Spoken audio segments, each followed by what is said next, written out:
સ્વાગત છે। બોટાદના સાલૈયા ગામ પાસે રાધિકા ગૌશાળામાં અનેક પશુઓના મોતને મામલે આશ્રમના મહંત વિરુદ્ધ ફરિયાદ નોંધાતા મહંત આવ્યા વિવાદમાં।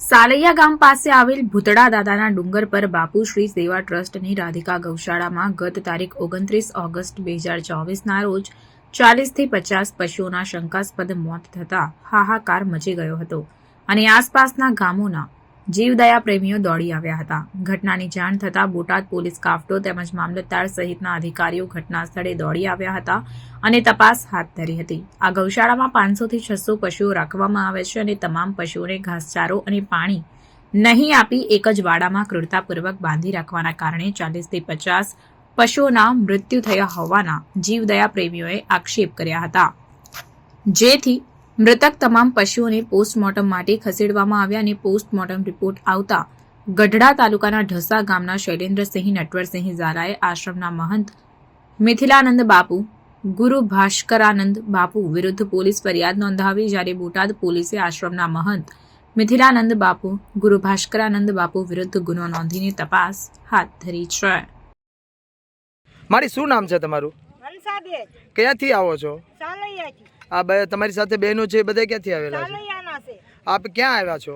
ભૂતડા દાદા। શું જોવા મળ્યું તમને અહીંયા? ઓ ગાયું મરી ગયું છે હા, તો અહીંયા આવી કોઈ દી દર્શન નથી થતા બાપુના, ભૂતડા દાદાના, અને અહીંયા કોઈ દી કોઈને અહીંયા ઊભા નથી રહેવા દેતા, તો અમને અહીંયા એની જરૂર નથી અમારે। કેટલા સમયથી આવું વર્તન કરે છે બાપુ? અમે આવ્યા ત્યાં ના તમે દર્શન કરવા જાવ તો કોઈ અભદ્ર ભાષામાં વાતો કરે? નહીં, કશું નહીં। તમારી સરકાર પાસે શું માંગ છે? અહીંથી કાઢવાના બાપુને, અમારે અહીંયાની જરૂર જ નથી। આવા પક્ષીને આવું કરે અમારે એની શું જરૂર છે?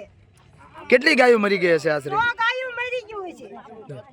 તમે અત્યારે જે બધા બહેનો આવ્યો છે આજુબાજુના બધા ગામડાના છે, કયા કયા ગામના છો? સાલૈયાના છીએ અમે બધા બહેનો, અહીંયા અમે આવીએ છીએ અવારના જવળ, અમને દર્શન કરવા આવતા નથી, અને અમે અહીંયા આવીએ તો અમને છે અમે લાકડી લઈને દોડે છે, બાપુ મારવા દોડે છે। તગારું થોડ જ ભરવા દેતા, ધારમાંથી તગારું થોડ જ ખોટા કેસ કરે, અને અમારી ગાયું આવી તો અમારું બકરું આવ્યું હોય તો અમને અહીંથી કાઢી મૂકે છે। અમારી પ્રોપર્ટી છે એમ કે હા, બધું મારું છે। આ સરકારી જગ્યા છે હા। બાપુ? આપનો પરિચય?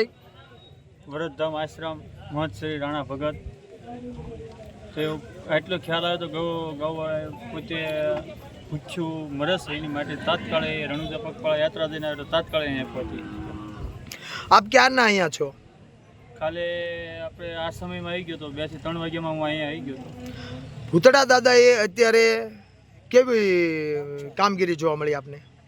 કામગીરી જોવા મળે કે મેં જો સપલક લીધો હતો કે જ્યાં સુધી કે આ ગૌ અહીંથી છૂટી ન થતા હું અન્ન ત્યાગ કરી દઈશ। અન્ન ત્યાગ કરીને કાલે આખી રાત અહીંયા બેઠા હતા અને ભૂતડા દાદાને પ્રાર્થના કરી હતી કાલે આ ગૌ છૂટી થવી જ પડે એવી પ્રાર્થના કરીને બેઠો હતો। સવારે સ્નાન કરીને દાદાને પગે લાવવા ગયો અને દરવાજા ખોલતા સીધા નાગદાદાએ દર્શન દીધા સાક્ષાત, અને પોતે નાગદાદાએ દર્શન દીધા એટલે વંદન કર્યા કે દાદા તું કાર્ય સારું કરજે, એવી અમારી પ્રાર્થના હતી। અને એમાં જે કલેક્ટર એમને પરમાર સાહેબ છે એમને સાથ સહકાર આપણે સારો આપ્યો છે, જે પોલીસ સરકાર છે એમને તે આપણે સાથ સહકાર સારો આપ્યો છે, બહુ આપણે સાથ આપ્યો છે। જે ગાવું છે ગઢડા છે, બોટાદ છે, એ બધી ગૌશાળામાં નિંગાળા છે, એ બધી શું છે પાંજરાપુરમાં મૂકવામાં આવશે, એ બધી શું છે નોખી નોખી ગૌશાળામાં મૂકવાનું કર્યું છે। એ અમને ખુદ આનંદ આવ્યો છે અમને અત્યારે।